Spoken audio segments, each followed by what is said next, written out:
O canal Teologúmena apresenta palestra sobre a importância da cultura oriental para a interpretação bíblica, ministrada pelo professor Leonardo Andrade.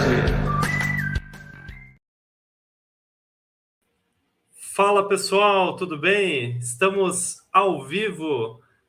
Já vou colocar aqui o nosso palestrante, o professor Leonardo Andrade. Hoje ele vai dar uma aula aqui para a gente a respeito da cultura oriental.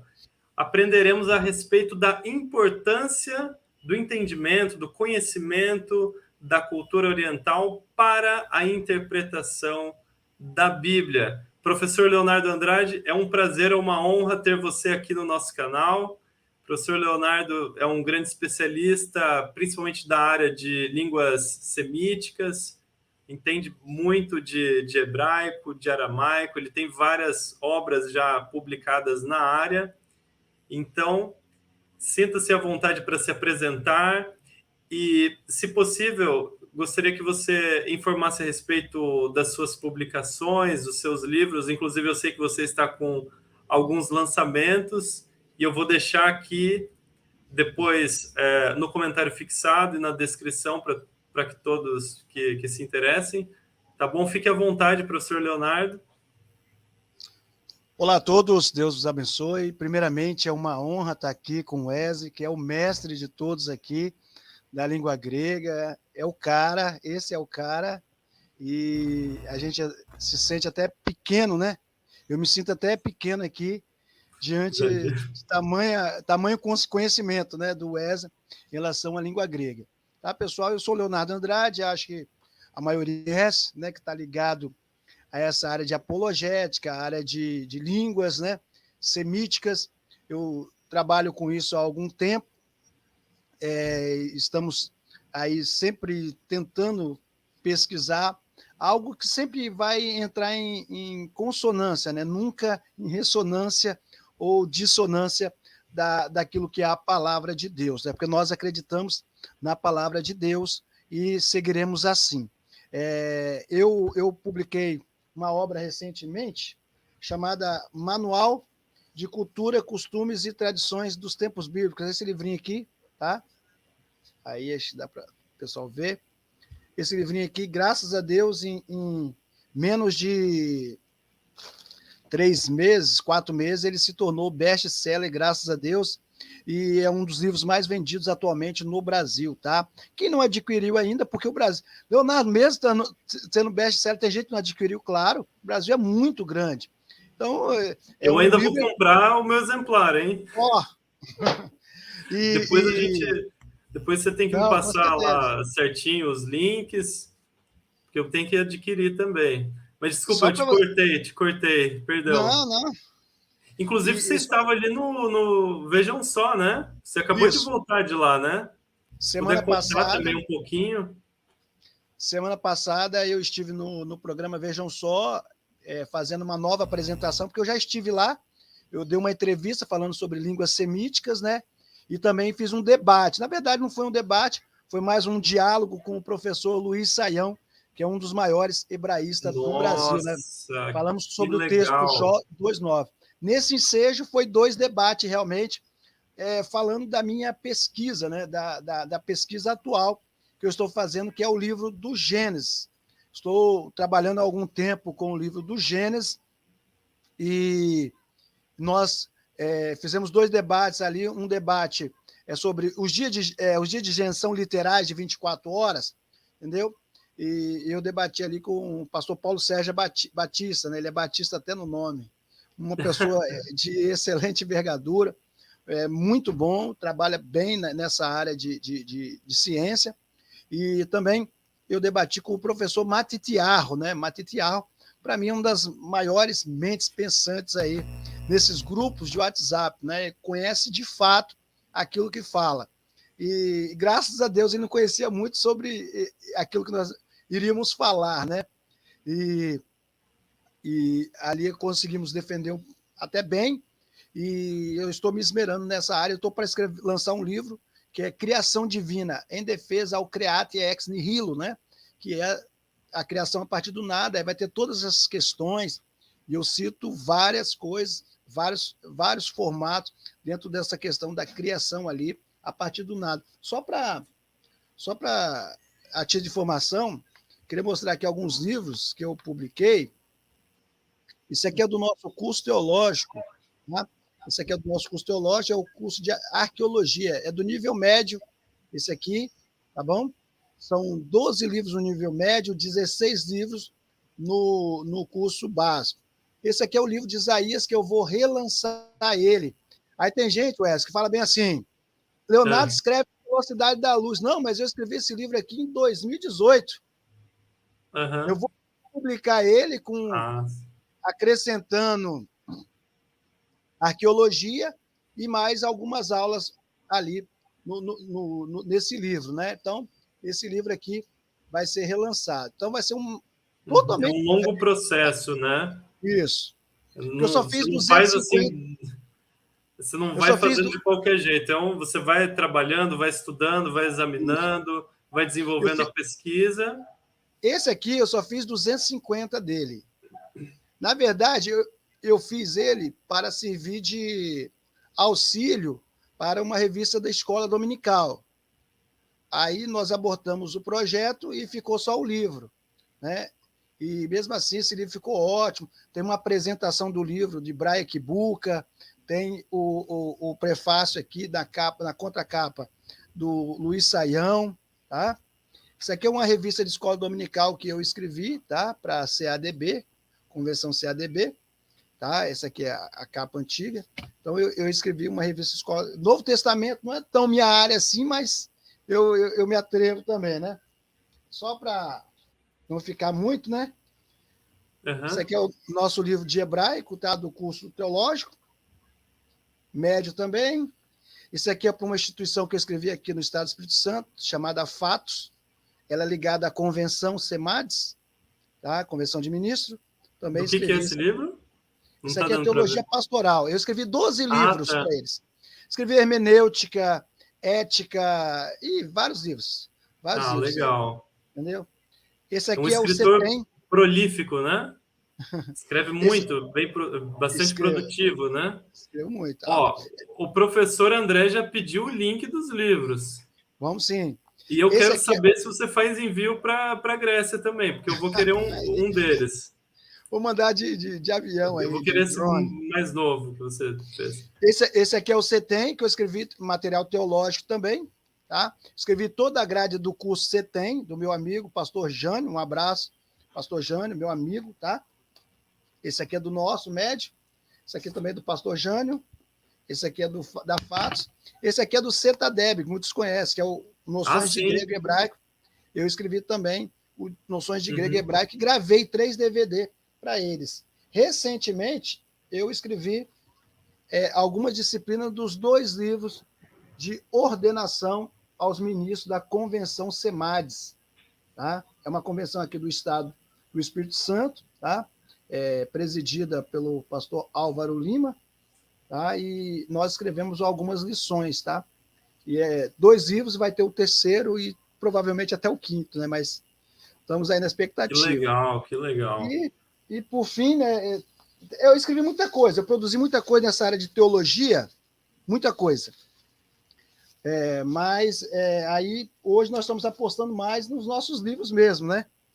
E esse aqui é o discipulado que eu escrevi para o nosso ministério aqui, Ministério Gileade aqui, do pastor Geraldo José Ferreira. É um pastor, tá? É nosso amigo aqui, tem nos ajudado bastante aqui para desenvolver aqui o nosso ministério, tá? Então, tem muita coisa. E fora, em outubro, nós estaremos lançando aí, publicando a primeira gramática de aramaico siríaco, em certo, tá? Na escrita certo, e também o livro de Isaías com essa nova roupagem, tá? Que vai estar espetacular. E passando aí alguns meses, provavelmente nós estaremos lançando também, publicando a nossa Torá, a Torá messiânica. Só para você ter ideia, o editor pediu para mim tirar algumas notas, porque era quase 10 mil notas, só os 5 primeiros livros da Bíblia. É um trabalho espetacular. Nossa, que legal, que legal. Poxa, deve ser um trabalho muito árduo, né? Trabalhar nessa área assim de aramaico, né? Do próprio hebraico também, né? Sim. Mas são assim dimensões, né? Que você vai entrando e eu tô estudando hebraico, né? Também, né? E a gente vai vendo assim que o hebraico é sensacional. É realmente você parece entrar em outra dimensão, né? Eu fico imaginando você com o aramaico ainda, né?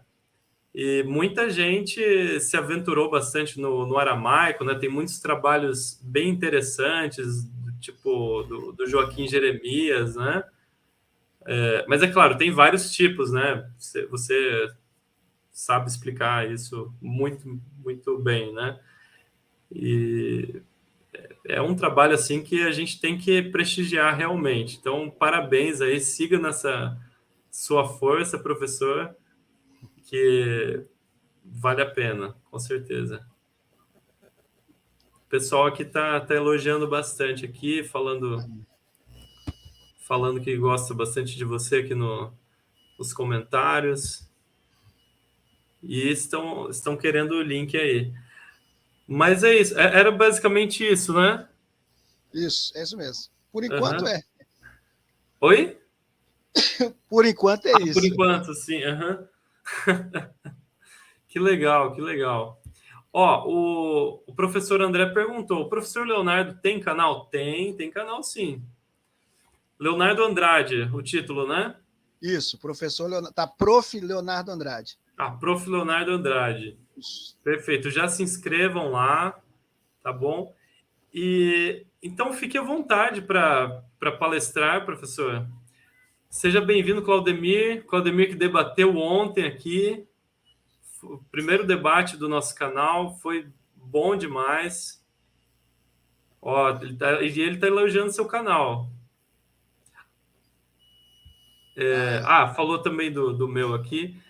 Mas, enfim, fique à vontade, professor Leonardo. A casa é sua e vamos aprender hoje bastante com o senhor. Eu vou mutar aqui meu microfone, tá? Para não ter nenhuma interferência. Então, vamos lá. Eu vou tratar algumas questões aqui de cabeça. Eu não separei assim um slide, mas eu vou falar aqui de acordo que tiver surgir algumas dúvidas aí, vocês me passam aí pelo WhatsApp, aí pelo Messenger ou qualquer lugar. A cultura, a palavra cultura, ela vem da agropecuária, né? Ela significa você cultivar algo desse tipo. Necessariamente, nós precisamos cultivar, sim, a cultura, porque é imprescindível. Não existe interpretação sem o conhecimento da cultura. Você não vai conseguir. Lendo o livro de hermenêutica do professor Esdras Costa Bento, ele é doutorado pela USP, né? Acabou de lançar um livro agora relacionado a Porricor, que é a área de estudo dele, né? Porricor ou porriqueiro, né? Depende de como vocês falam aí. E ele trabalha sempre na área da hermenêutica.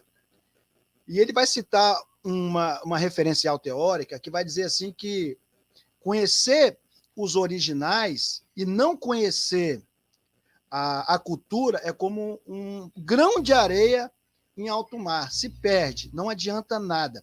Então não adianta eu conhecer o hebraico, o aramaico suriori, susto, ketave merubá, ketave ashuri, ketave ivrit, acadiano, hieroglifos, nada disso sem que antes eu conheça a cultura na qual está inserida ou envolvida aquele texto que está se falando. Claro, hoje nós temos várias propriedades que vão favorecer para a interpretação, para conhecer um pouco o que está por trás ali do texto, né? Nós temos, se tratando do hebraico, nós temos ali o que nós temos mais de antigo, em se tratando do Antigo Testamento, seria B19, que é o Códice Leningrado, e o Códice Alepo, datando os dois ali do século X ao século XII. Porém, em 1947, foi encontrado os manuscritos de Qumran, né, que é os rolos do Mar Morto, né, os rolos ali do Mar Morto.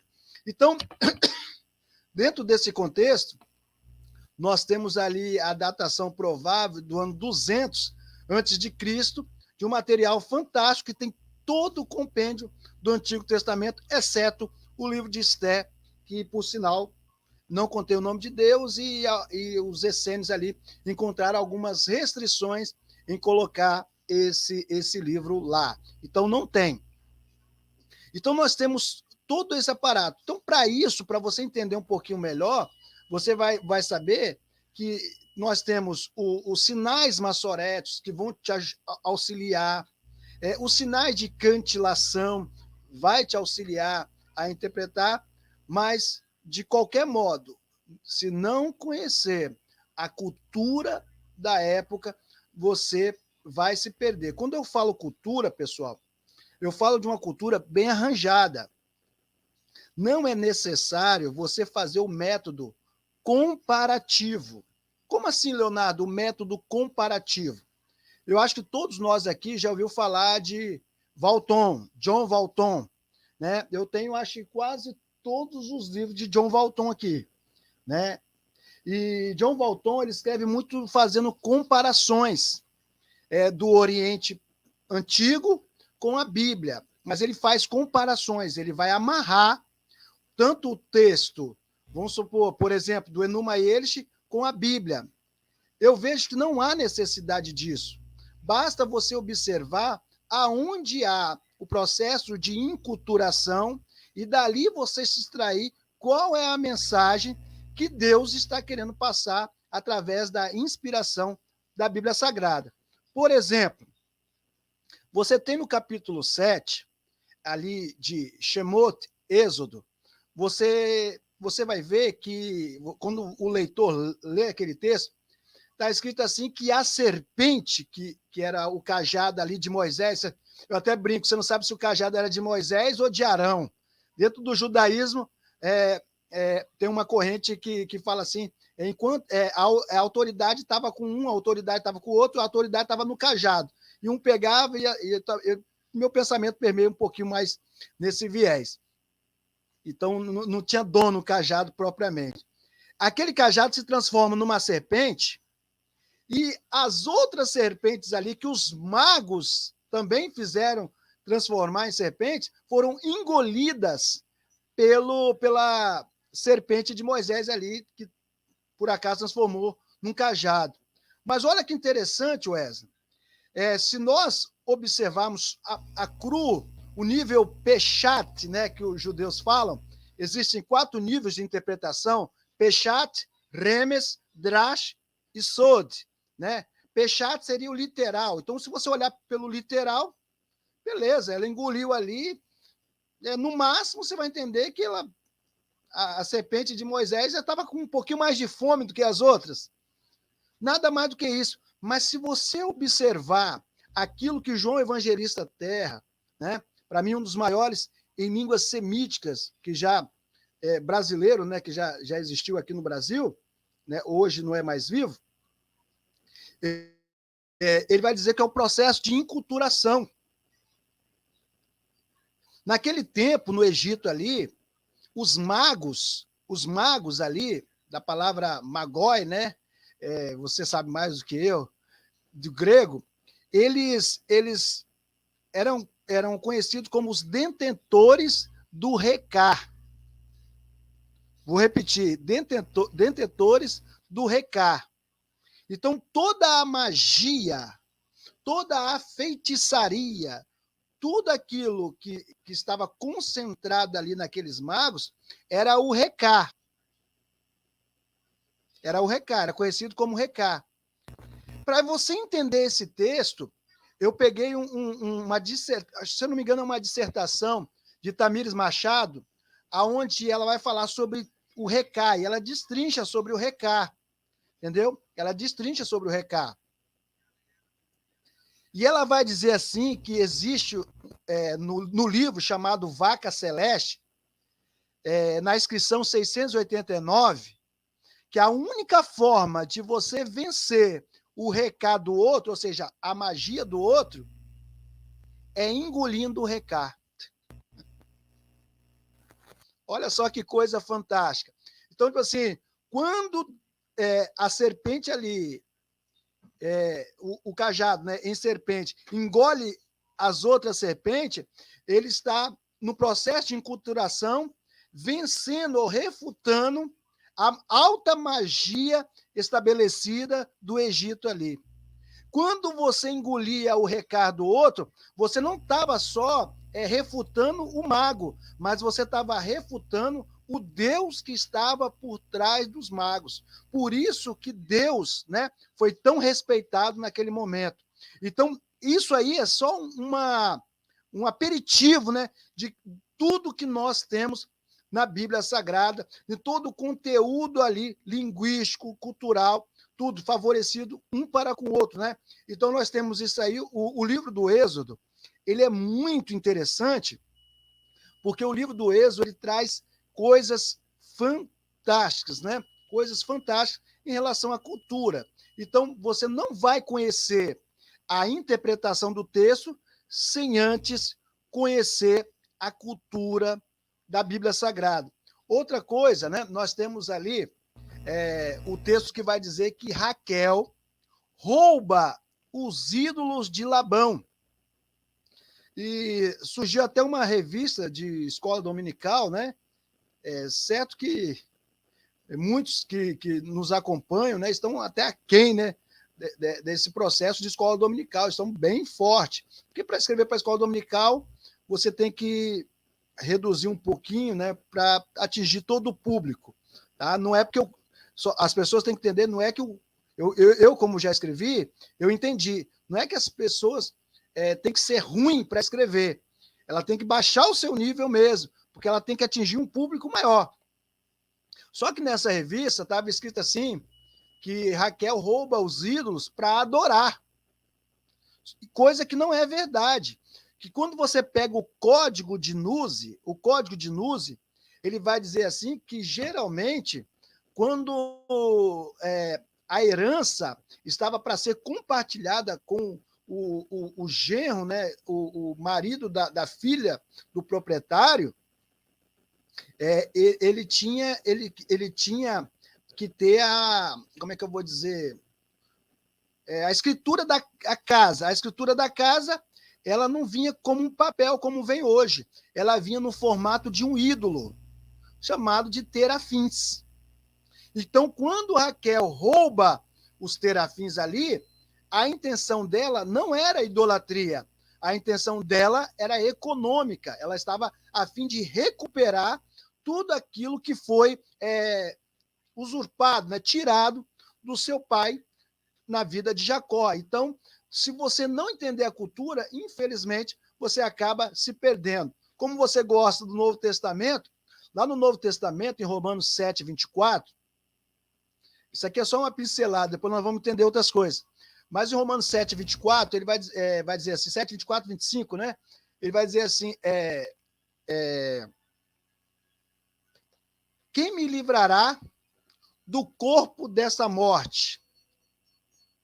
Miserável homem que sou, quem me livrará do corpo dessa morte? Se você for ler o texto, você não vai entender de imediato, né? Você não vai entender de imediato.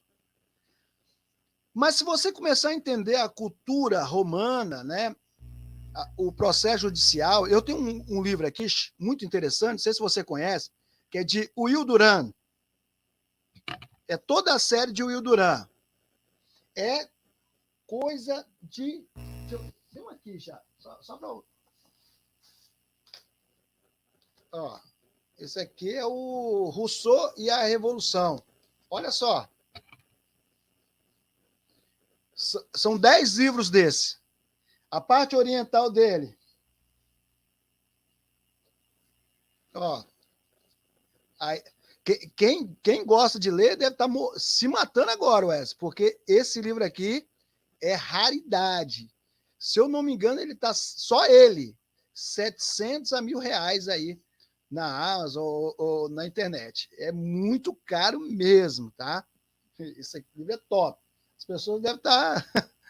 Então, quando você pega o Will Durant, você vai ler, e quando ele fala do processo judicial naquela época, ele vai dizer que antigamente, quando alguém cometia o homicídio ali, naquelas bases romanas, um dos pecados, como é que eu vou dizer? Uma das formas de punir a pessoa era o chamado corpus mortuori. O que seria o corpus mortuori? Corpus mortuori era uma pena onde você deveria pegar o cadáver da pessoa que você cometeu o homicídio e percorrer toda a cidade, ou a circunvizinha ali, né? A cidade não, o bairro, né, em si, ali. Então você tinha que andar com ele ali, com aquele corpo ali. Então, quando Paulo fala isso, quem me livrará do corpo dessa morte? Ele está se referindo a um corpo, um cadáver que ele é culpado. Então, provavelmente, alguns falam assim, não, ele faz uma referência a Estevão. Eu não acredito que seja Estevão, eu acredito que seja uma alusão ao próprio Cristo, né, que ele é culpado também. Então, todos esses textos, se você não tiver um conhecimento prévio da cultura judaica, da cultura oriental, da cultura romana, da cultura bíblica em si, você não vai ter o discernimento. E vou falar mais um aqui, é um de Apocalipse, que eu acho que eu acho que é quase impossível alguém ter o discernimento sem saber a cultura. Esse aqui eu acho impossível. Desculpa, né? Talvez a pessoa até tenha a pretensão de dizer, não, eu consigo. Na minha ignorância, eu acho meio difícil, né? Mas vamos lá, talvez consiga, né? Talvez a pessoa seja... Qual texto que é de Apocalipse? Vou falar agora. Apocalipse 16, verso 15. Você consegue colocar na tela aí? 16, 15. Sim, eu vou colocar aqui. Isso. Coloca aí para a gente falar um pouquinho sobre isso.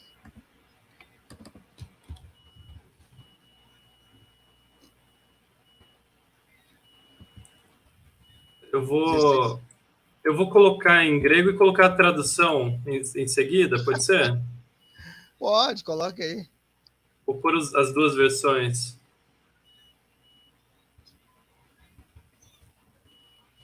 Vamos aí, rapidinho. Esse que vem como ladrão, né? Isso. Tá, deixa eu só colocar aqui. 16, 15. Tá.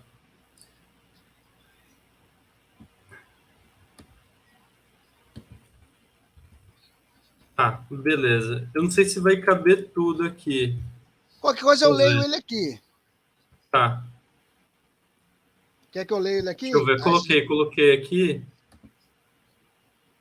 Isso. Eu não coube tudo, mas tá. Eis que vem como um ladrão, bem-aventurado o que Isso. vigia e guarda. Tá. Você já ouviu falar desse texto? As suas vestes para que nu não ande e veja a sua vergonha. Isso. Deixa eu só cortar certo aqui, porque ficou na metade do texto em português, então vou deixar só no grego aqui. Você pode comentar, professor Leonardo. Então, eu vou ler o texto no português, né? Eis que vem como ladrão, bem-aventurado aquele que vigia e guarda as suas vestes, né? Para que não ande nu e não vejam as suas vergonhas, tá? Não vejam as suas vergonhas. Se você for olhar de imediato, bem-aventurado aquele que vigia, né? e guarda suas vestes. Para que guardar as vestes? Tá. Para que não ande nu, ninguém veja suas vergonhas. Beleza. Qual o discernimento? Qual a interpretação desse texto? Se você não conhecer a cultura, você não vai saber discernir isso. Naquele tempo, nos tempos da Bíblia Sagrada, para a chama do altar deveria sempre estar acesa, né? Levítico 6,13, vai criar Levítico 6,13, diz que a chama do altar deve arder continuamente. E quem fazia com que essa chama do altar ficasse acesa? Era o Kohen, era o sacerdote. Então, o sacerdote fica velando, ou seja, vigiando. Só que de dia é tranquilo, né? De dia, vigiar alguma coisa de dia é tranquilo. E à noite? Como é que se vigia à noite? Às vezes bate um sono e é complicado, a gente pode dormir. E muitos dormiam. Para que isso não acontecesse, tinha o Ganav. O que é Ganav? Ganav, em hebraico, é ladrão, ladrão da noite. Esse Ganav, que é o ladrão da noite, pegava uma tocha na mão e saía inspecionando o sacerdote, o Kohen. Se ele chegasse lá e visse o sacerdote dormindo, ele pegava aquela tocha e ateava fogo na ponta das vestes do sacerdote. Ao ver queimando ali as vestes, o que ele fazia de imediato? Ele tirava as vestes. Ele tirando as vestes, ele ficava como? Ficava nu. Ou seja, por isso que o texto vai dizer, bem-aventurado aquele que vigia, para que não andes nu e ninguém veja a sua vergonha. Então, interessante que ele fala o que guarda também, né? O que guarda.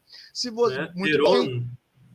Se você não tiver esse entendimento, se você não tiver o entendimento cultural, nós que trabalhamos com línguas, né? Com línguas, com originais, né? Hebraico, grego, aramaico, nós, por muitas vezes, somos autossuficientes, achamos que tudo é resolvido na língua. Mas não.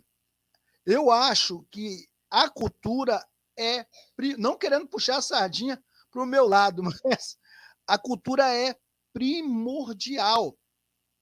Um texto, só para você ter ideia, que as pessoas não têm noção. O calendário bíblico, né? O calendário bíblico, ele não é igual ao calendário que nós temos aqui no Brasil, né? Janeiro, fevereiro, março, não é assim, não. Primeiro mês chama Aviv, né? Aviv, que depois do cativeiro babilônico ele mudou para Nissan. Aí depois, Aviv, Iar, Sivan. Aviv, segundo, Iar, o terceiro, Sivan. Depois tem Tamuz, Av e Elu. Elu é o sexto mês. No sexto mês, a palavra Elu, só para você ter ideia, a palavra Elu, alguns acreditam que seja um acróstico, né, que significa Ani, Ledodi, Vedodi, Li. Eu sou do meu amado e o meu amado é meu. Isso fazendo uma referência ao encontro de Salomão, no livro de Cantares, com a Sulamita. De Deus com Israel, possivelmente de Jesus com a igreja. Então, você faz essa análise. Então, o mês de Elu, que é o sexto mês, era um mês de preparativo. Tanto é que essa palavra Elu também significa pesquisa. Porque para muitos, no mês de Elu, as pessoas se auto-pesquisavam ali, para ver se nelas havia algum devaneio, alguma coisa que fosse prejudicar. Sabe por quê, Wesley? Porque no início desse sexto mês de Elu, abria-se o livro da vida, na concepção judaica. E ele ficava aberto até o dia 10. do próximo mês, que é o 7º mês. O dia 10 é o dia de Yom Kippur, dia 10 de Tisri. Então, até o dia 10, as pessoas ficavam temerosos, ficavam com medo, né? Porque seu nome poderia ser riscado do livro da vida e também poderia ser acrescentado. Essa analogia aí, ela é usada até no livro de Jó. Não tem quando ali tá os filhos de Deus, né? Se apresentam diante de Deus, aí aparece também quem?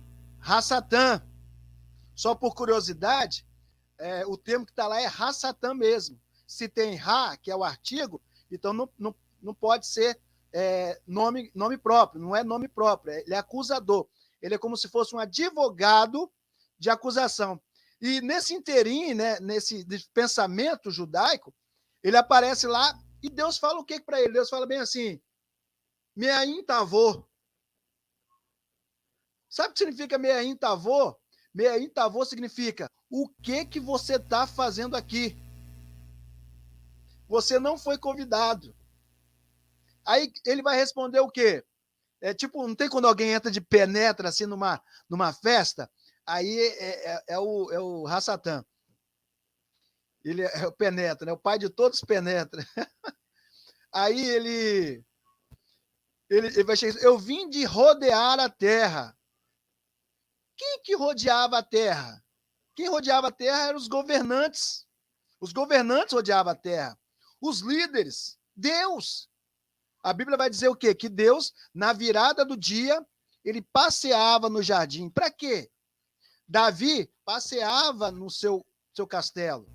Por que eles faziam isso? Para ver se havia algum levantamento de motim. Alguém estava fazendo alguma rebelião. Peraí, Leonardo, mas você falou Deus, beleza, rebelião contra Deus. Davi, rebelião contra Davi. Mas quem poderia se rebelar contra Satanás? Não esqueça que Satanás tem um mundinho que é dele. Na verdade, ele não tem, nós demos para ele, né? Tudo que nós damos para ele, ele tem. Então passa a ser deles, porque esse mundo jaz do maligno, mas é o mundo jaz do maligno, o mundo dele. Então, nesse mundinho dele, tinha alguém que era rebelde. Sabe quem? Jó. Na concepção dele, quem fazia o certo era rebelde. E Jó era o rebelde. Então, ele vem acusar Jó. Então, é nesse inteirinho, enquanto o livro tá aberto ali, ele quer acusar alguém. Ele quer falar que alguém está precisando. Então, no mês 6 até o dia 10, o livro da vida ficava aberto. Tanto é que aquela mulher, a mulher acusada de adultério ali, se você for ler antes, no capítulo 7, vai dizer assim, no último dia da festa, ali já estava em tabernáculo, ali o livro da vida já tinha fechado há muito tempo. Sabe o que aquilo quer dizer? Que aquela mulher não tinha nenhuma oportunidade de se salvar. Na concepção humana, na concepção judaica, porque o livro da vida já estava fechado e o nome dela já tinha sido riscado porque ela foi acusada de adultério. É um negócio interessante, e interessante que no último dia de Elu, do 6º mês, o chefe da sinagoga, ele passava nas casas e falava bem assim, Cumaná, que é aramaico, né? Cumaná, levante-se, vigia. Sabe por quê? Porque está vindo aí as grandes festas de Israel. Então, o 6º mês acabava, no dia 29, entrava o primeiro dia, já entrava a primeira festa de Israel, que é Yom Teruah, que é conhecida como a festa das trombetas. Essa festa, só para você ter ideia, Wesley, era a única festa que acontecia na lua nova. A lua nova é a lua mais difícil de ser avistada. Por ser mais difícil, eles deram 2 dias para essa festa. No dia 1º de Tisri e no dia 2. Como eles não sabiam se a festa ia vir no dia 1º ou no dia 2, eles colocaram um apelido. A festa daquele dia e hora, ninguém sabe. Mateus 24, 36. Pois aquele dia e hora, ninguém sabe. Olha que interessante. E outra coisa interessante é que nessa festa era um toque de trombeta, era uma sequência de toque de trombeta, que havia 3 toques, chamado tequiá. Tequiá, esse primeiro toque era 33 toques sequenciais. 33 toques. Chamado tequiá. Quando o judeu ouvia, ele sabia que ele estava sendo convocado para ouvir a santa lei de Moisés, a palavra do Eterno. Depois desse toque, sequencialmente vinha mais 33, chamado Shevarim. Shevarim, o judeu ouvia e sabia que tinha que pegar todo o lixo dentro de casa, levá-lo para fora e queimá-lo. Depois vinha mais 33, chamado de teruá, que o judeu ouvia e sabia que deveria se preparar para uma grande batalha. Foram quantos toques? 33? 33, 33. Dá o total de 99. O último toque, a última trombeta, era chamada de Tequiá Gedolá, ou a última trombeta, a grande trombeta. Quando era tocado, o judeu deveria cingir os seus lombos, se apressar, porque ele iria para Jerusalém. Quando Paulo fala assim, no momento, no abrir e fechar de olhos, ante a última trombeta, Tequiá Gedolá, não é a trombeta do Apocalipse. Nós iremos para Jerusalém, mas não é essa Jerusalém que ele está falando. É algo transcendental, ou seja, é uma alusão à volta do Senhor Jesus. Então, olha que interessante, todo o compêndio do texto, tudo vai se costurando entre uma coisa e outra. Os fatos são fantásticos e se der tempo a gente fala de outras coisas aí. Você quer falar alguma coisa? Só me tomar água aqui. Olha, professor Leonardo, que aula que o senhor está dando aqui, hein? Meu Deus do céu, todo mundo aqui está elogiando bastante. A gente está aprendendo muito, né? E com certeza, para a interpretação do próprio Novo Testamento, não tem como a gente se desvencilhar da cultura judaica, né?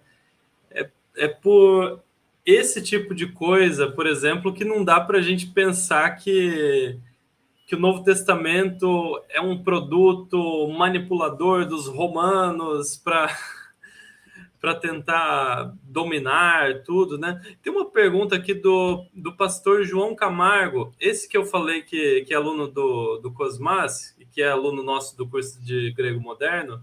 Ele perguntou assim para o senhor: professor, você acha que os escritores sagrados foram influenciados pela cultura local quando estavam registrando os textos?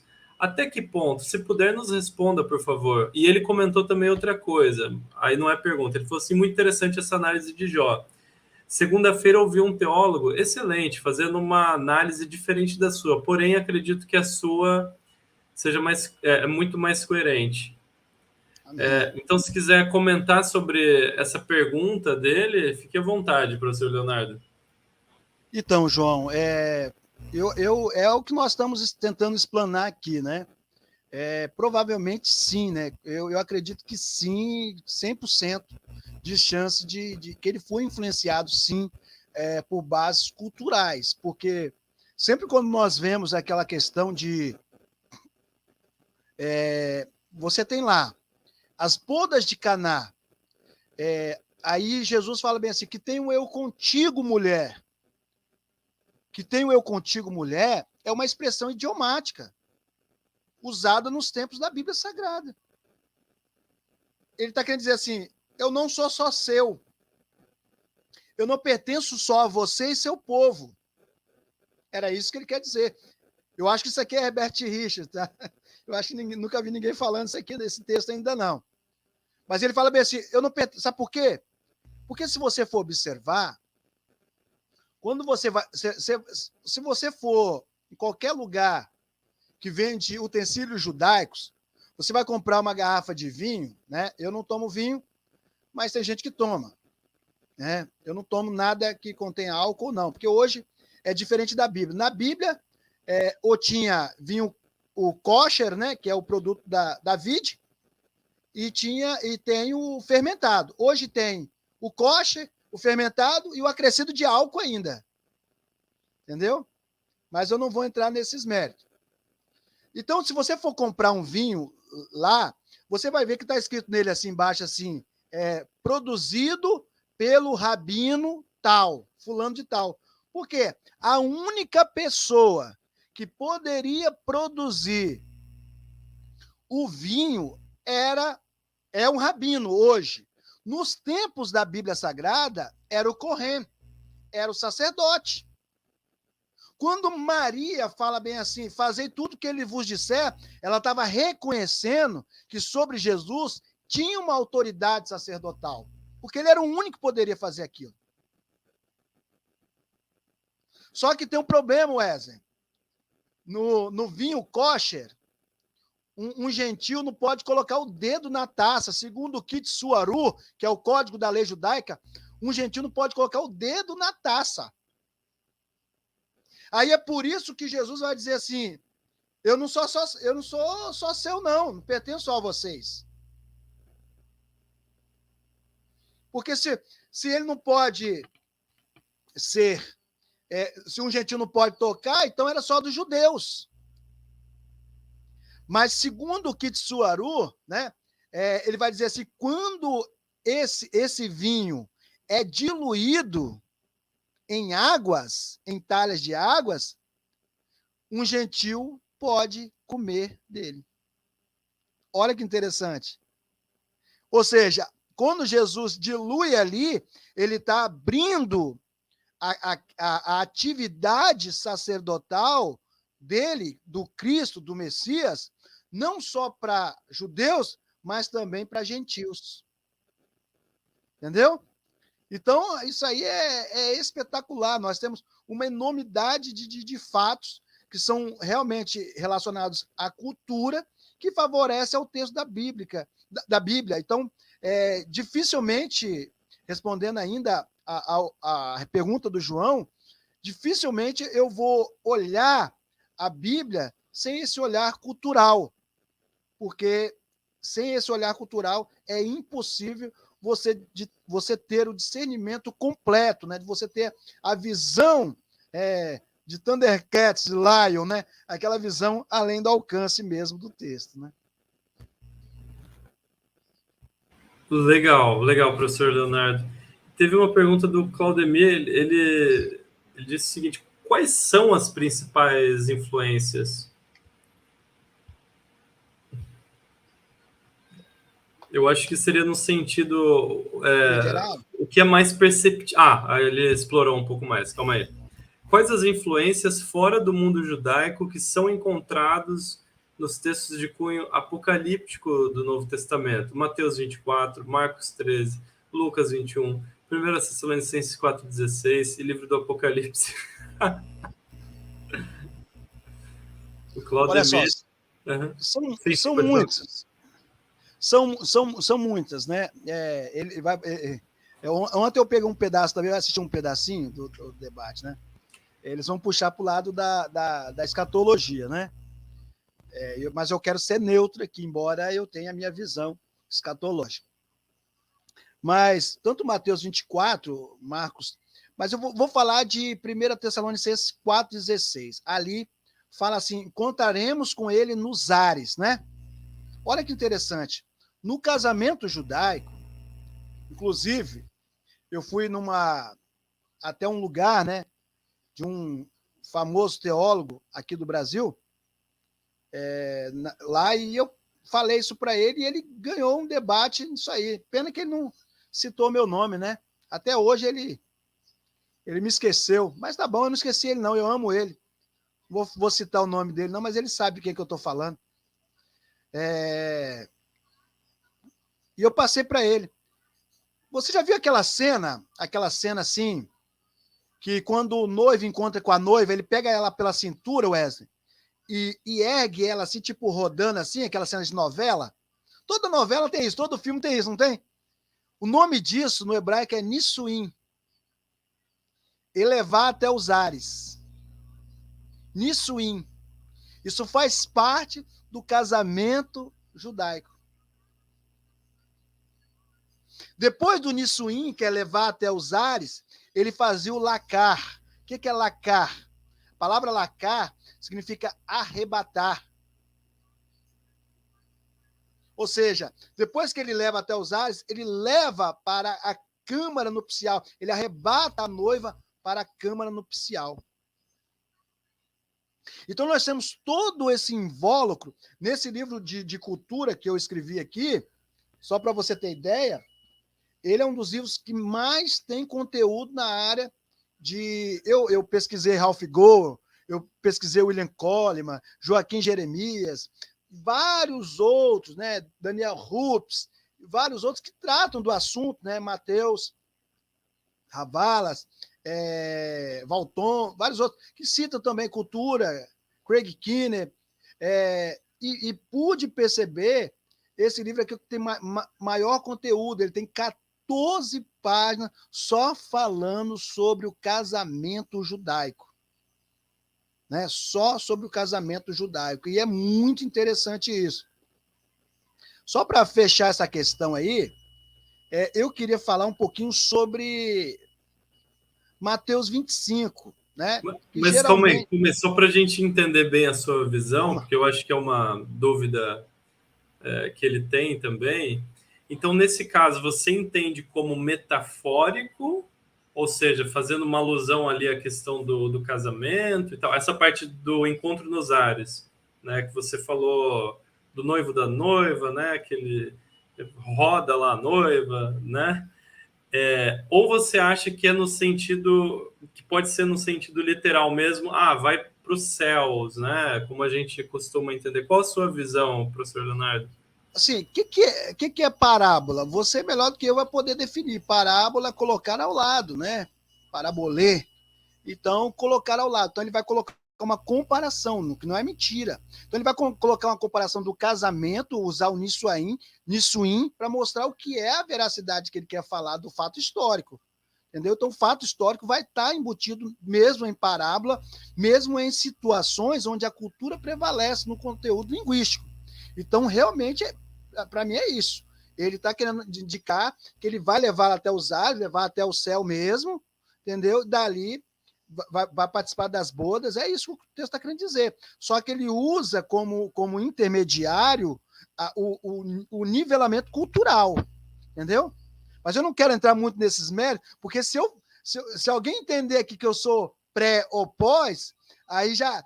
Leonardo, perdeu tudo, jogou tudo fora, joga tudo fora. Então, vamos deixar, por enquanto, assim. Não, tá certo. É que eu achei que seria interessante esse esclarecimento, e foi realmente um comentário aqui do pastor Magno Carvalho. Meu Deus, estou admirado com esses ensinamentos, parabéns. Muito bom. É isso aí. Para mim, esse texto é o que a maioria das pessoas... há muitos anos, Wes, quando eu escrevi esse livro aqui, que é o manual, eu não coloquei assim tão diretamente como eu vou colocar em outro.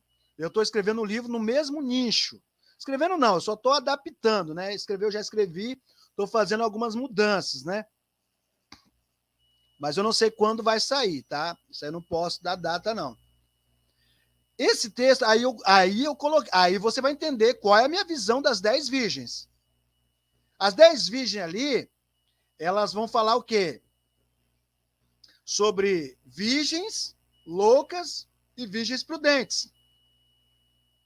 E muitos que eu conheço pregam ali que é o arrebatamento, que ali é a igreja fiel.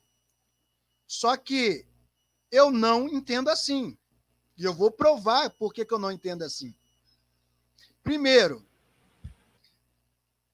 Deus ou Jesus só tem uma esposa. Ele não tem 10. Sério, Leonardo? Sim. Nos textos em aramaico, nós temos o acrescento da noiva também. E tinham 10 virgens, pegaram suas lâmpadas, saíram ao encontro do esposo e da esposa. Tá? Então, quem são essas virgens? Essas virgens são as famosas damas de honra. Damas de honra.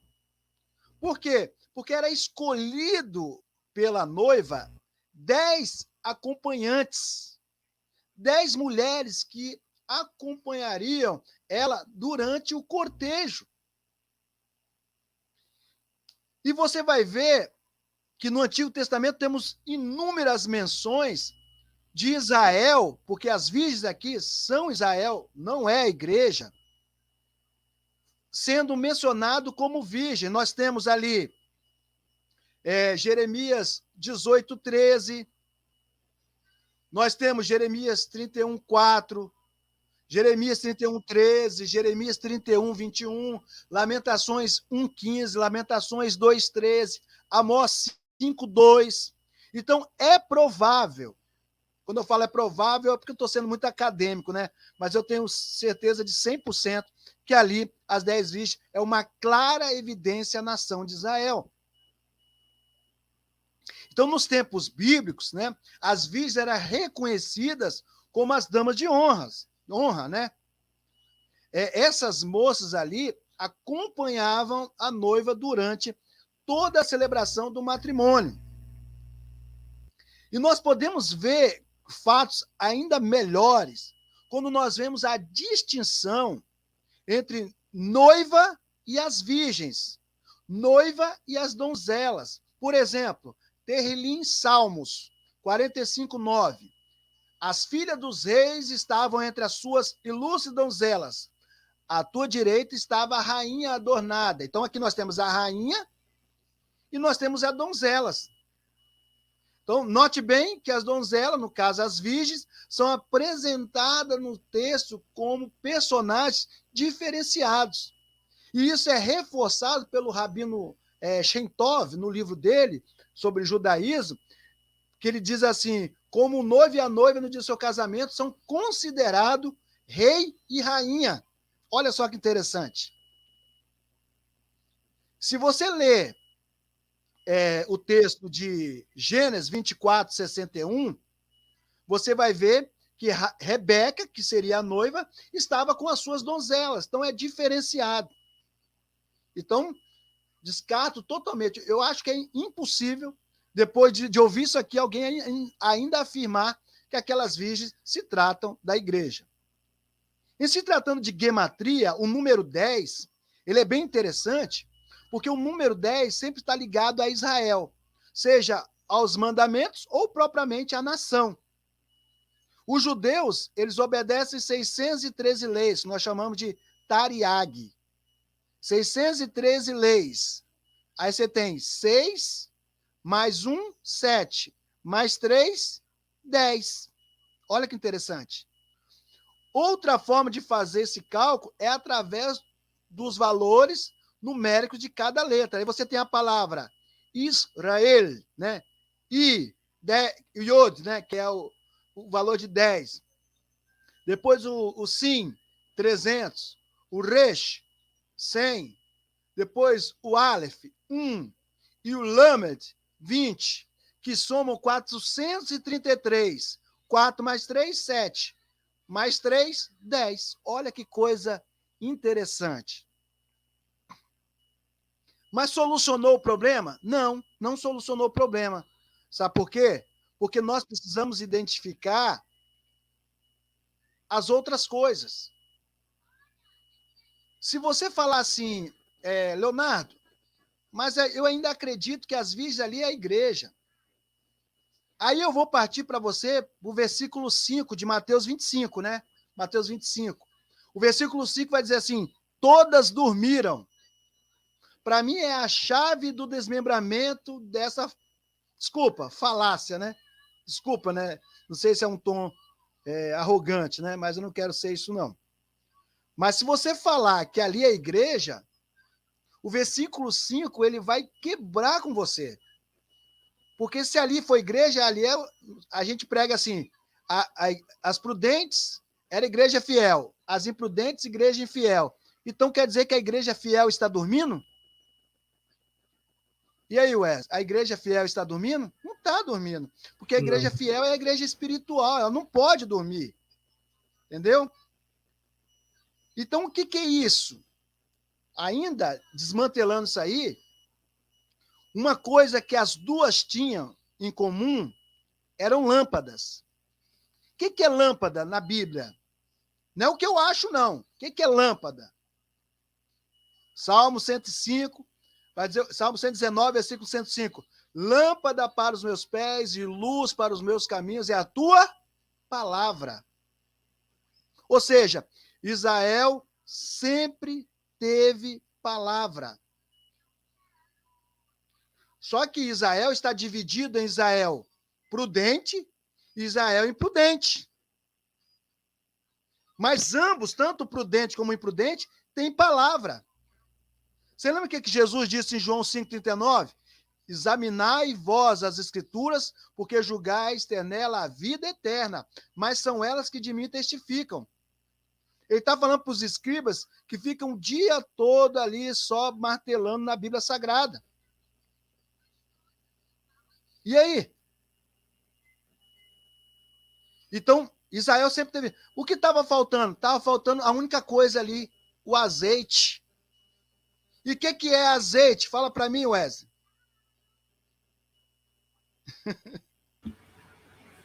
O azeite?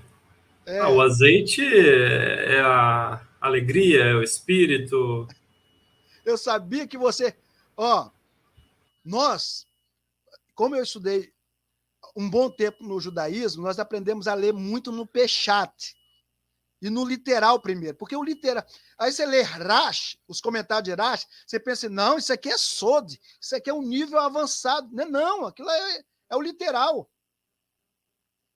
E às vezes a gente quer transcender mais do que tá. Não tem um texto, olha só o que eu vou falar aqui, hein? E é uma polêmica. Não existe um texto na Bíblia Sagrada aonde demonstra que a tipologia do Espírito é o azeite. Aí teve uma pessoa que falou assim, e foi derramado o azeite e veio o Espírito Santo sobre ele. Não, mas não está falando que o Espírito Santo é como se fosse o azeite ali. Está falando que foi derramado o azeite e veio o Espírito sobre ele. Não está falando que é igual. É também autoridade, né?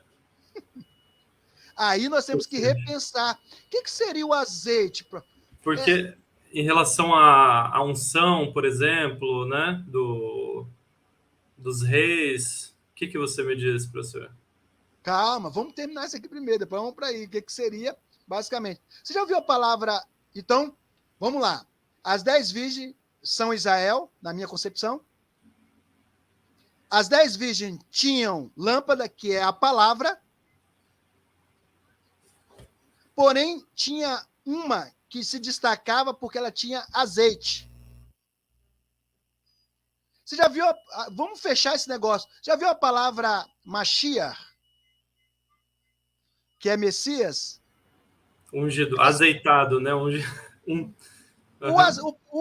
Propriamente dito, é o azeite, o óleo.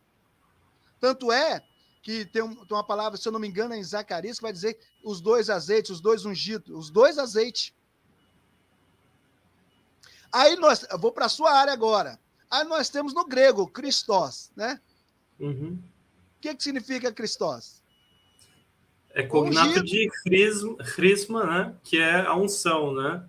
Isso. Ungido, né? Christos. O azeite, propriamente dito. Jesus, ele sobe a um lugar chamado Getsemane. ou É o nome da minha sogra. É? Esse é o nome da minha sogra. Legal. A palavra Getsemane é uma palavra hebraica, formada de duas palavras. Gat, Sheminá. Gat, pedra para prensar. Sheminá, o azeite. Pedra para prensar o azeite. Quem era o azeite que estava sendo prensado ali? Uhum. Jesus. Uhum. Então, quem é o azeite que estava faltando nas virgens imprudentes? Jesus. Ou seja, nós... O só noivo, no recapitulando. caso. Hã? O Não, noivo, no caso. Jesus. Porque o noivo já está ali. Nós temos que interpretar. O que acontece? Só vai ser reconhecida pelo noivo aquelas que pregam Jesus, aquelas que não pregam. Os que testemunham de mim serão reconhecidos. Os que não são reconhecidos. Por isso, as que tinham azeite foram cedidos que abrisse a porta. Agora, quem não prega Jesus, não vai ser cedido isso. Por isso que eu acredito que ali se trata dos 144 mil varões virgens judeus que irão pregar na grande tribulação acerca de Jesus. Para mim é isso. E só para você ter ideia, quando fala assim, todas dormiram. Se você pegar o texto de Isaías 29, verso 10, esse texto é fantástico. Eu vou abrir aqui rapidinho. Eu vou pôr aqui na tela. Consegue? Coloca aí, então. Eu vou pôr aqui, Só para você entender que sono é esse do versículo 5. 29, 10, você falou, né? Isso, 29, verso 10. Tá. Pode ser pela ACF? Hã? Pode ser pela Almeida Corrigida e Fiel? Pode. Eu vou jogar aqui, então.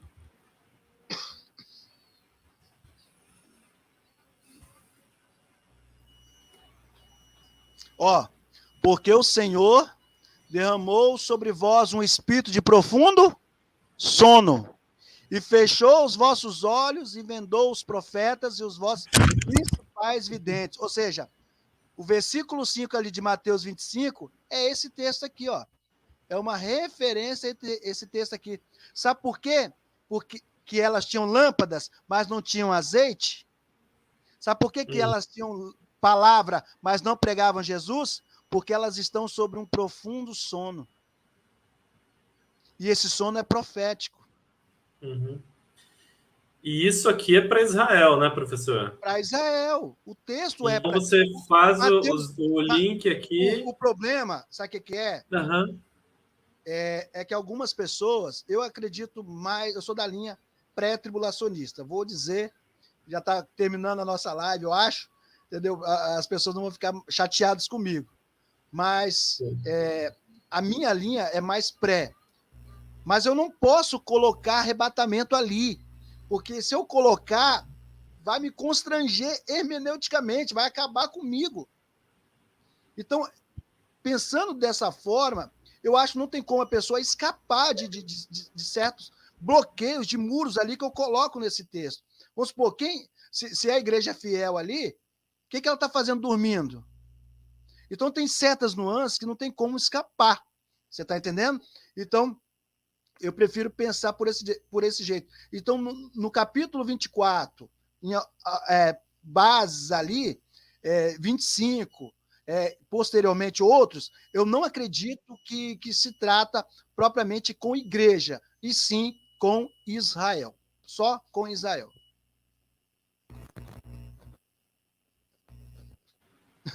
Legal, professor Leonardo, legal, gostei de ver. Estou aprendendo bastante aqui. Tem muitos comentários, o pessoal tá doido aqui no chat. Eu gostei desse comentário do Galvão aqui, ó, Galvão. Engraçado Cadê o Galvão? Deixa eu ver o que ele falou. Volta esse. O engraçado é que aprender-se a vida toda... o engraçado é que aprende-se a vida toda de um jeito. Aí vem o professor Leonardo e coloca tudo de cabeça para baixo. É isso aí. O Vamos papel do ver professor é aqui, esse o que mesmo, né? mais, que mais que a gente tem aqui? O Claudemir falou, a palavra de Jesus representa o próprio Jesus. A sua palavra é vivificante. Só ele tinha palavras de vida eterna. Esse era o azeite que traz a vida. Aí o seu xará Leonardo falou que é também pré-tribulacionista. O Claudemir disse, eu concordo na questão dos 144 mil azeitados, né?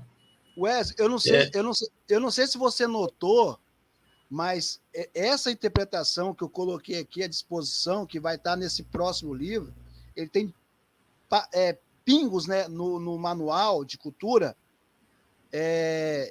Ela não puxa a sardinha nem para pré nem para pós. Não sei se você reparou. É hermenêutica crua, dura uma e crua. Ferramenta, né, professor? Hã? É uma ferramenta, né? Sim, entendeu? Não está puxando se fulano vai ser arrebatado antes, nada disso. É apenas hermenêutica do texto, é interpretação do texto. Professor Leonardo, agora passou um pouquinho aqui a pergunta, mas tinham perguntado, era uma moça, agora eu não estou conseguindo achar. Ela tinha perguntado para você qual era o nome desse seu último livro, acho que era aquele verde, acho que é um manual de cultura, né? Você pode mostrar novamente e falar o nome para escrever aqui? Manual de Cultura, Costumes e Tradições dos Tempos Bíblicos. Tá bom? Manual de Cultura, Costumes e Tradições dos Tempos Bíblicos. Dos Tempos Bíblicos. Isso. Professor Leonardo Andrade, né? Professor Isso. Leonardo. Por sinal, graças a Deus, é um dos livros mais vendidos no Brasil atualmente. É só cultura, não tem base doutrinária, nada disso. Ó, tá aqui o nome, pessoal. Manual de Cultura, Costumes e Tradições dos Tempos Bíblicos. Professor Isso. Leonardo Andrade, tá? Então, pesquisa. Vende pela Amazon ou não? Vende. Tem na Amazon. Tenda Gospel, Livraria com Cristo. Se você digitar ele aqui, você vai ver em todas as plataformas que está vendido, entendeu? Então tem na Amazon também. Pode procurar lá que você vai achar, entendeu? Aí quem tiver perto comigo, eu vou adquirir também. Pega comigo aqui também, tá? Legal. Ó, o Claudemir está falando que hermenêutica crua é o preterismo. Tá bom, tá certo. Legal, professor Leonardo. Deixa eu ver, tinha mais um comentário do Galvão, acho que ele falou alguma coisa aqui, deixa eu ver. O Galvão falou o seguinte, Mateus 24 é um discurso profético de juízo sobre Israel, no mesmo molde do Antigo Testamento. Aí o Claudemir falou, conexão perfeita entre os discípulos ungidos por Cristo para pregar para as 12 tribos, Mateus 10, 23. Interessante, legal. Aí o professor Galvão falou, Mateus 25 segue a mesma linha. Isso, por isso Leonardo... que eu falei do... Uhum. Aí o Leonardo, seu xará, disse, quando eu estudei hermenêutica, eu aprendi dessa forma, professor Leonardo. E dele falou, ele já vai virar um preterista. Ó, você vai virar um preterista. Tá quase no preterismo. Aqui é difícil convencer, mas... Você é muito bem-vindo. Estão te querendo colocar no clube preterista, hein? Rapaz. É isso aí. Nossa, foi... Que aula, professor Leonardo. Eu gostei muito, aprendi muito aqui. Eu não gosto de cometer devaneio no texto, né? Mas a Bíblia diz assim, o pré vem pelo ouvir a palavra... Ah, não, é a fé, desculpa. Eu pensei que era o pré. Uhum. Aí o Claudemir vai ficar bravo comigo. Mas é isso aí. Alguém tem alguma pergunta para a gente deixar aqui para o professor Leonardo? A gente tinha combinado 1 hora e pouco de... Ah, tem aqui, ó. Vamos ver. Seu xará, o Leonardo comentou o seguinte... Leonardo Teixeira, ele comentou o seguinte: daquele dia e hora ninguém sabe. Essa expressão é do dia do Yom Kippur, de arrependimento, em que os judeus reconhecem os pecados deles. Eu estou errado, professor Leonardo? Ele perguntou. Não, Leonardo, primeiro é um prazer, né? Não conheço, mas a gente pode se conhecer. A questão é a seguinte: eu expliquei aqui mais cedo que o sexto, vamos supor, você tem o calendário bíblico, né? Aí você tem, caiu aqui meu microfone, Aviv, Iá, Sivan, Tamuz, Ave, Elu, sexto mês. Depois tem Tisri, Reshivan, Kislev, Tebet, Shevet e Adar. Quando é ano ebolístico, Adar Sheni, ou Adar 2. No sexto mês para o sétimo mês, no dia 29, era o último dia de Elu. Aí vinha o primeiro dia de Tisri, ou Tisrei, né? Mas fala Tisri. Tisri, nesse primeiro dia, era Yom Teruah, ou Rosh Hashanah também, que é o ano novo. Tá?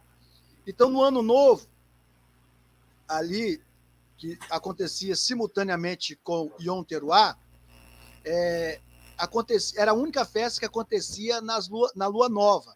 E a lua nova é a lua mais difícil de se avistar. Então, por esse motivo, eles não sabiam que a festa poderia vir no dia 1º ou no dia 2, porque viria com a lua. Por não saber se ela viria no 1º ou no dia 2, eles deram um apelido para essa festa. A festa daquele dia e hora, ninguém sabe. Então, é uma referência a Yom Teruah. Do dia 1º ao dia 10, nós tínhamos aquilo que chamamos de Yamim Teramim, que significa Yamim Hayamim, né, que seria dias temíveis, tá? Dias temíveis. Por quê? Porque os judeus ficam até hoje, né, temerosos, porque no dia 10 era o dia de Yom Kippur, né, o dia do perdão, o dia do Panim al Panim, que é o face a face com Deus.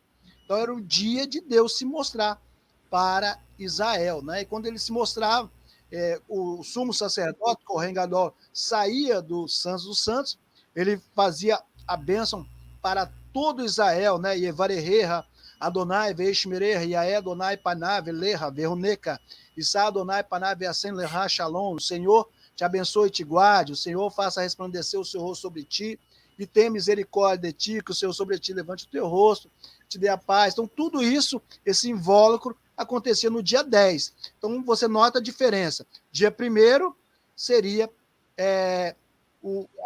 a referência de Mateus 24, 36. Aquele dia e hora ninguém sabe, por causa da lua, e depois, de 10 dias depois, vinha Yom Kippur. Tá bom? Então não se trata da mesma festa. E teve mais uma pergunta aqui. Eu acho que essa é uma questão aí que você deve ver muito, né, nesse âmbito aí de escatologia, né? Você que já escreveu vários livros aí para várias igrejas, inclusive, né, editoras vinculadas a igrejas, né? Eu acho que essa é uma questão recorrente, né? Ele perguntou, Claudemir, sobre Daniel e as 70 semanas. E aí? Ressurreição do último dia? O problema é que vocês estão querendo entrar na área o pessoal do chat quer entrar na área de escatologia. Não vou entrar na área de escatologia, não, pessoal. Uma hora o Wes me chama só para a gente falar aí eu falo. Só, né? Sobre ressurreição. Legal. Então vamos combinar uma live sobre escatologia com o professor Leonardo Andrade. Aí eu falo tudo. Aqui é para a gente falar sobre cultura, costumes e tradições. Legal. Sobre ressurreição, imortalidade da alma, mortalidade, é bem interessante, porque tem uma oração que os judeus fazem, Wesley, bem interessante. Existem 3 orações. Os judeus oram 3 vezes ao dia, né? Que é a oração de Shacharit pela manhã, Minha à tarde e Ma'ariv à noite. Todo dia de manhã, na oração de Shacharit, eles fazem bem assim. Acordou, você vai fazer essa oração. Modeni lefanecha melehai bekaem, shehehe zartabini, shimat behem la rabai munaterra. Dou graças a ti, rei vivo e fiel, pois recolocaste, olha, vou repetir, recolocaste a minha alma dentro de mim. Tua fidelidade é grande. Sabe por que os judeus oram, fazem essa oração? Porque na crendice judaica, toda noite você morre. E você é ressuscitado pelo Eterno. Então, é uma oração com viés imortalista, sim. Tá? É uma oração com viés imortalista. Tá? Então, por isso que o salmista vai dizer assim, eu deitei, dormi e acordei, porque o Senhor me sustentou.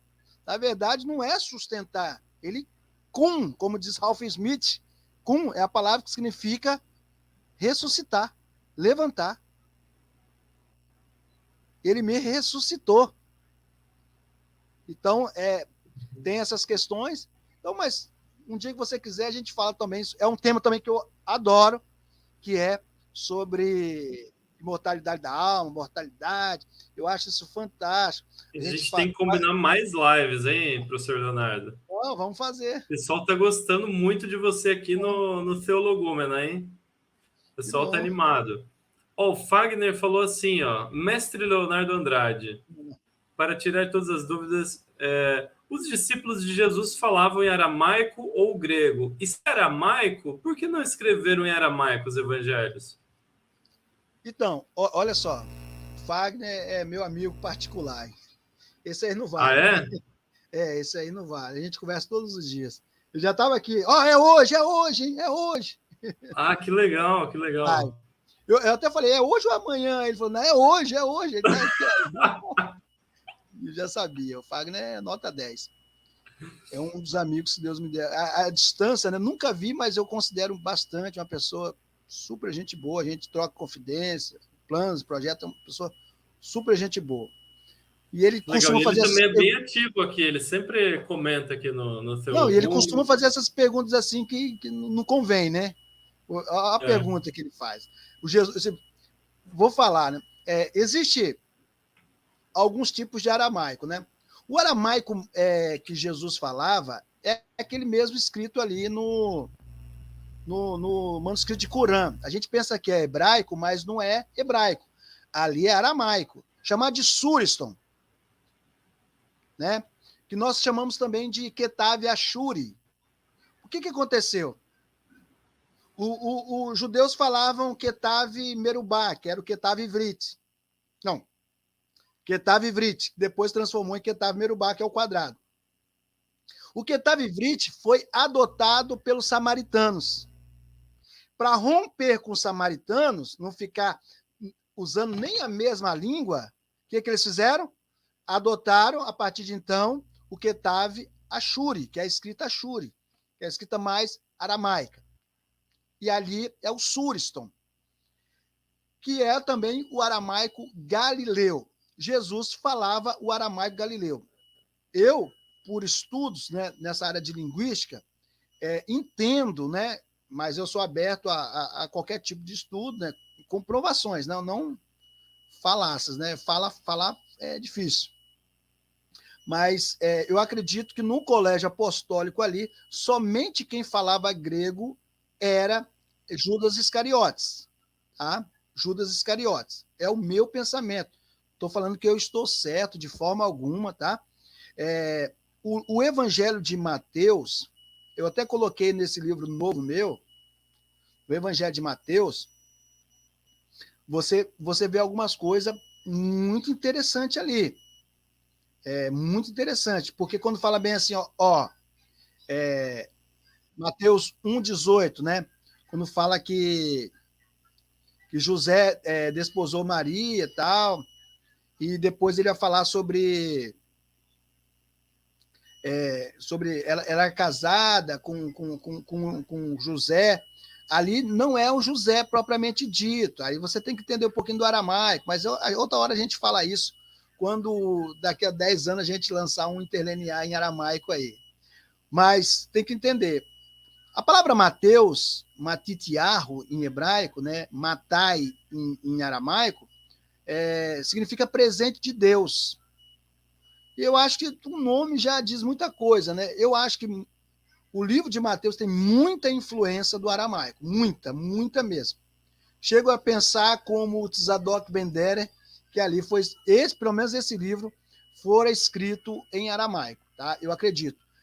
Nós não podemos nem falar que sim nem que não. O problema é que muitos martelam, não, foi sim, já querem brigar. Não, eu estou aberto, eu não vou morrer nem vou matar por causa disso. Assim, mas eu acredito que tem muita influência. No capítulo 1, você tem ali Mateus 26:6, Simão o leproso.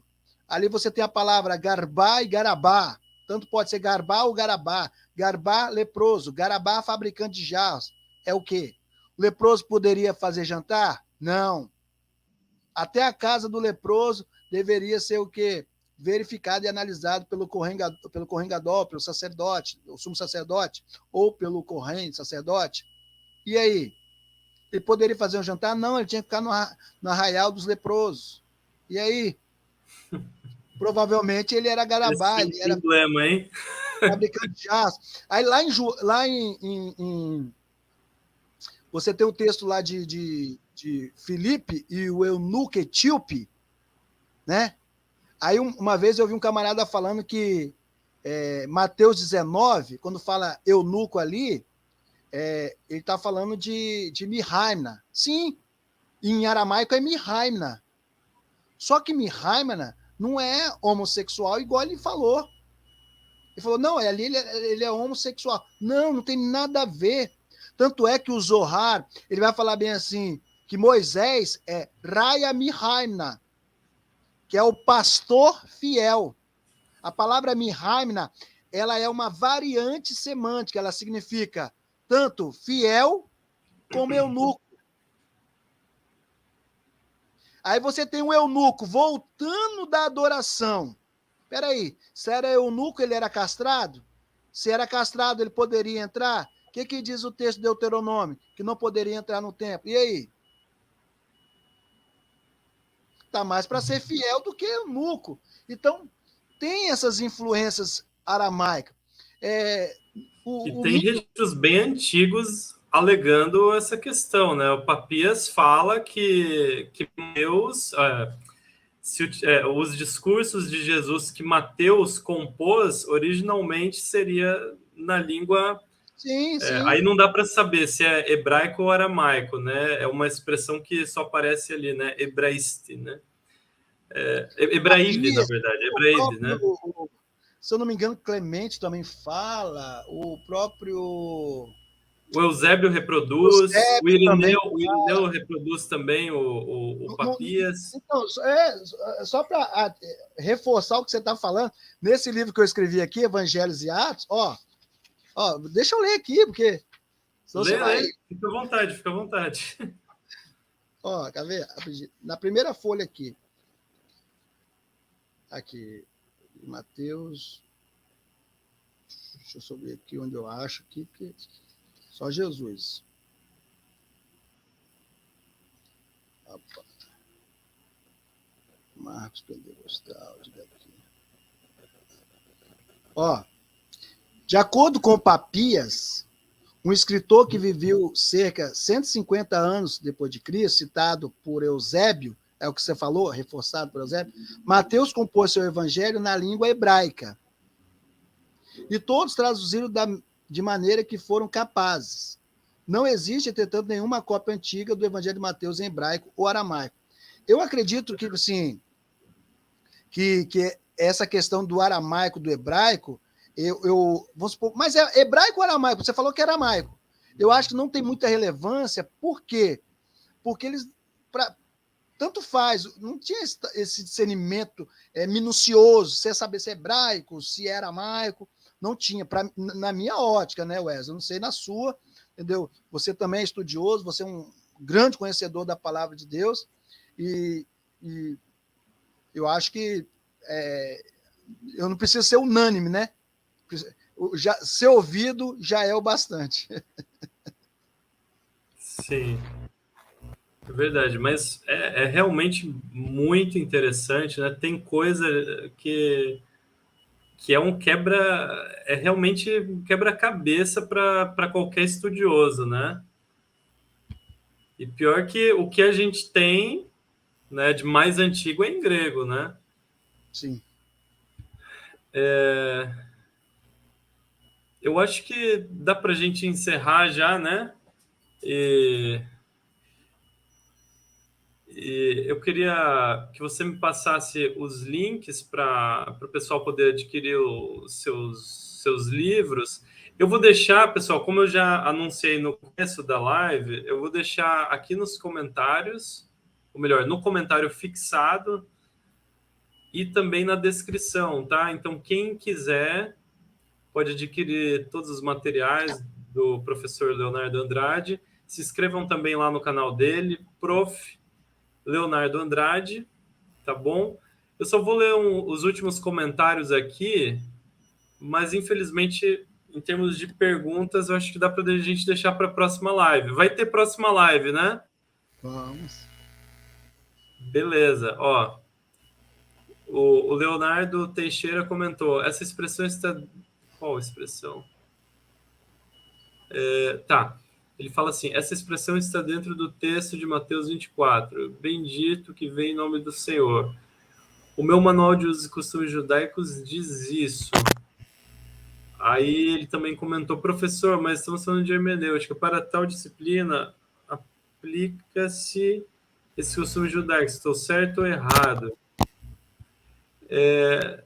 Ele, ele continua, ele diz o seguinte também: Paulo diz, todos os dias somos levados ao matadouro. Correto, professor Leonardo? Diz, professor, qual a importância dos originais para uma boa interpretação? Me refiro às línguas hebraico e grego.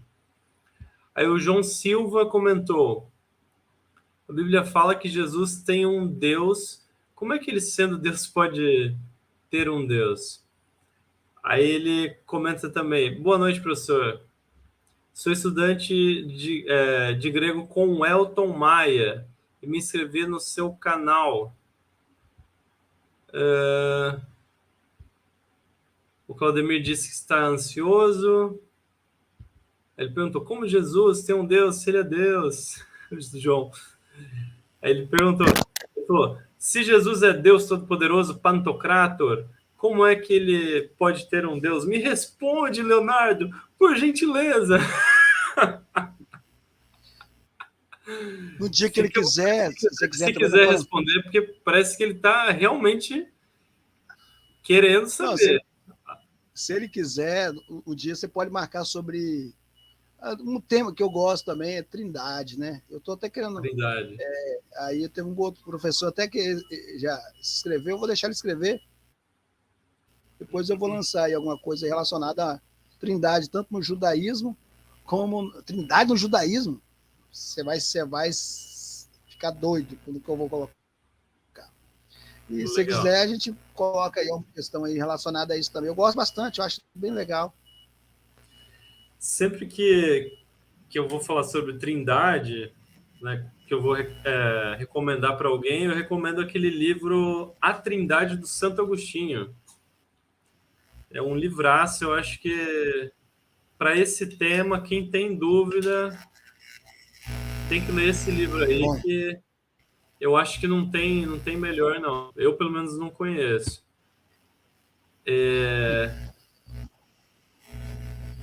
O Claudemir falou, traz ele para a questão da mortalidade e imortalidade.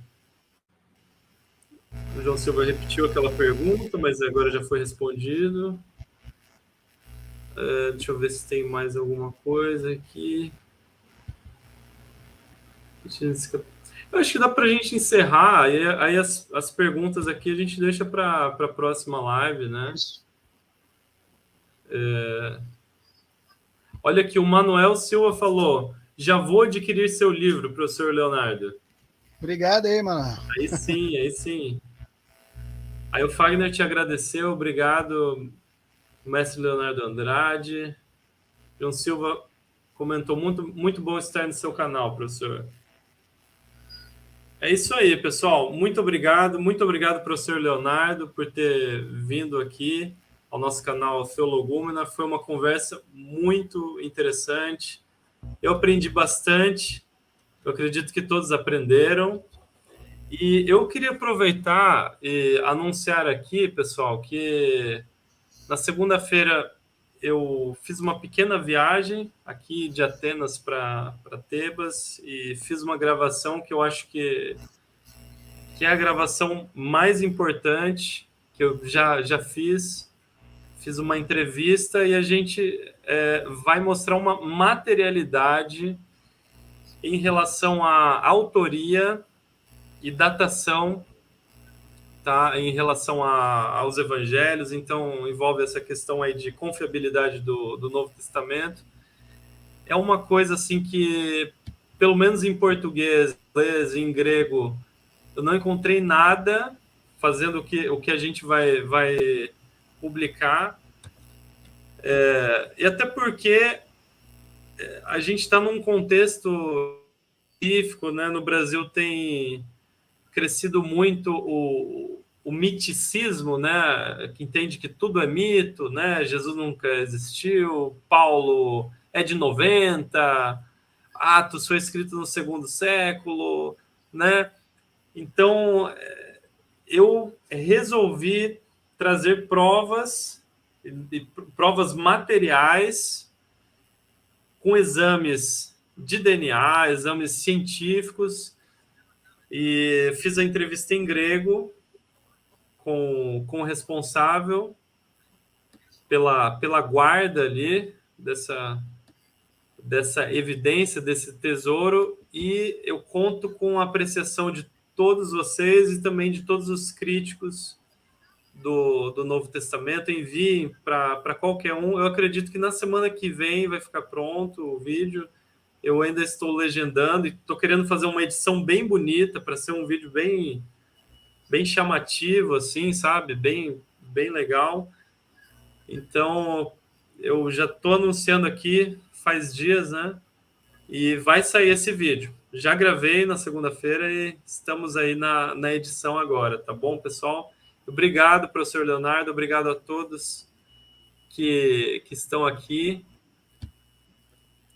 Professor Marcos, do canal Vamos Ver, ele está comentando aqui. Muito obrigado pela presença, professor Marcos.